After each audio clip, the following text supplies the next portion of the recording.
Lula ligou pessoalmente para Simone Tebet e a ministra saiu correndo. Numa questão de horas, o nome dela já estava estampado nos comunicados oficiais do governo, com uma missão só: proteger o setor do etanol. Mas proteger de quê exatamente? E por que tanta pressa? Isso ninguém te explicou direito. E olha, isso não é coincidência. Vem cá, deixa eu te contar uma coisa, bem baixinho, quase em segredo, porque isso aqui não apareceu do jeito que deveria no noticiário da noite. Você talvez esteja pensando que essa história de tarifaço do Trump é coisa de gente grande, negociação lá em Brasília, em Washington, coisa de ministro e embaixador. Não, meu amigo, não é não. Isso aqui é a sua aposentadoria do mês que vem. É o dinheiro que entra na sua conta, é o Bolsa Família da sua vizinha, é o emprego do seu filho. Deixa eu te explicar a corrente, porque ela é simples e é cruel. O tarifaço bate direto na exportação de etanol e de açúcar.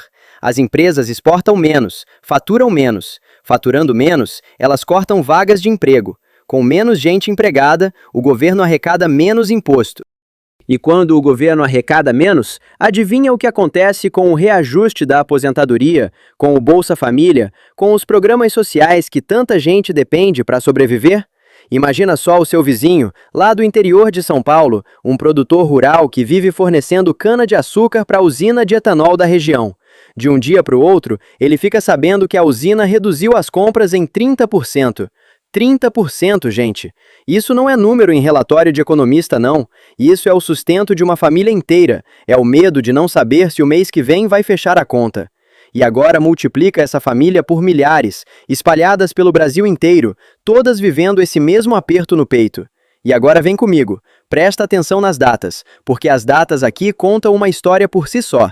O Trump anuncia o tarifaço, o mercado reage na hora, e os economistas começam a revisar as projeções de inflação do Brasil.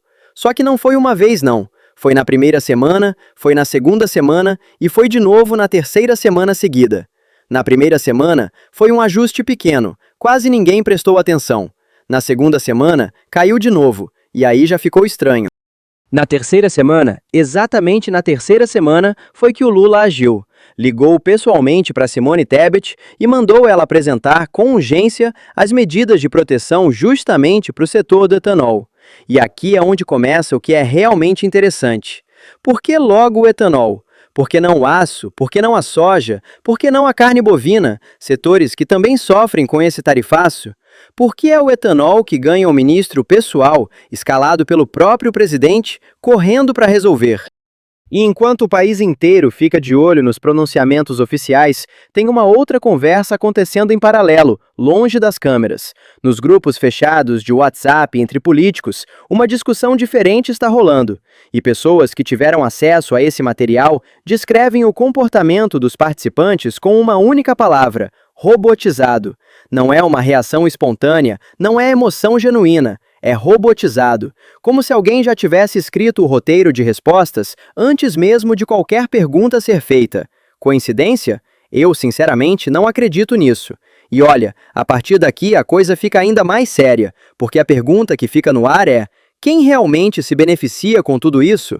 Tem uma primeira versão, que é a seguinte: o lobby do etanol no Brasil é tão forte, tão bem articulado, que conseguiu puxar uma resposta emergencial do presidente mais rápido do que qualquer outro setor prejudicado conseguiria. Mas tem uma segunda versão, e essa aqui é mais desconfortável ainda. Será que colocar a Simone Tebet na linha de frente não é sobre salvar a economia de fato, mas sobre salvar a imagem do governo? Mostrar movimento, mostrar ação, enquanto por trás das cortinas, as projeções de inflação continuam despencando, semana após semana, sem uma solução real no horizonte. E aqui está a contradição que me incomoda profundamente.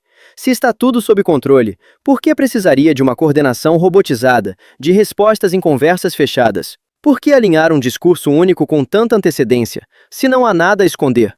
E tem mais. Enquanto mostram para você o rosto da Simone Tebet como símbolo de que o governo está agindo, ninguém explica o que acontece com os outros setores. E os exportadores comuns, aqueles que não têm um ministro pessoal escalado para socorrê-los?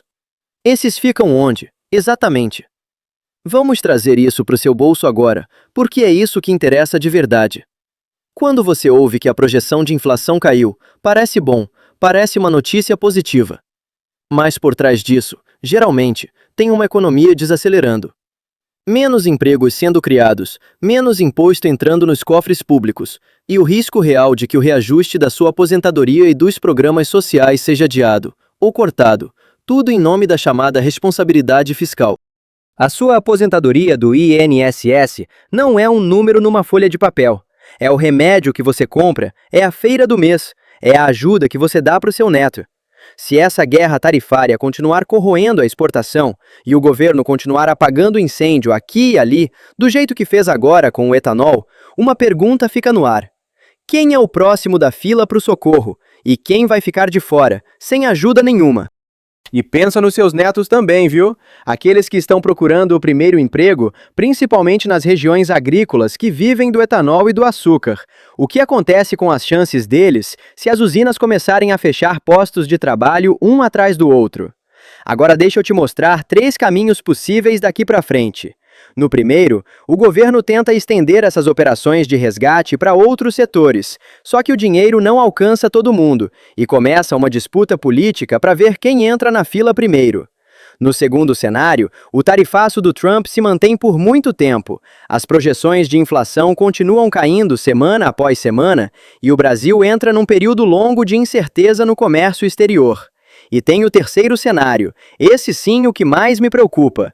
E se essa coordenação robotizada nos bastidores da política não for para resolver o problema do etanol, mas sim para preparar uma campanha de comunicação coordenada, pensada para acalmar o eleitor antes das eleições?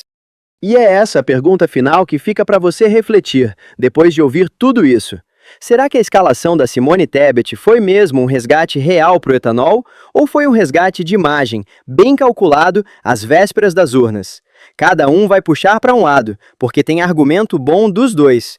E talvez essa seja a parte mais incômoda de toda essa história.